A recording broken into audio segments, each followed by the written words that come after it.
Բարև բոլորին։ Այսօր առաջարկում եմ ճաշի շատ հեշտ, հարմար, հետաքրքիր տարբերակ։ Ստացվում է շատ համեղ։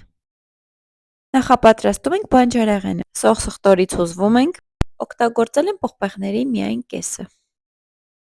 Կտրատում ենք շատ մանր քառակուսիներով։ Սունկը փոքր-ինչ ավելի մեծ ենք կտրատում, սկզբից մեջտեղից, հետո կիսալուսնաձև։ Իսկ մեկնաբանություններում նշեք, դուք էլ եք սիրում թարմ սունկ ուտել։ Սոխը նույնպես կտրատում ենք շատ մանր քառակուսիներով։ Վերջում ճզմում ենք սխտորը։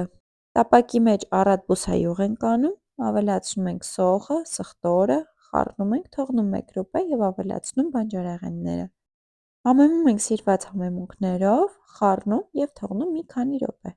Շատ չենք եփում։ Կրծքամիսը մեջտեղից կտրում ենք, թեքում նորից կտրատում։ Ստանում ենք բարակ, բայց մեծ կտոր, ծեծում ենք, դիմում շերեփի օգնությանը, մեջը լցնում ենք միջուկը, ծածկում և տեղափոխում ջեռոցի տարայի մեջ։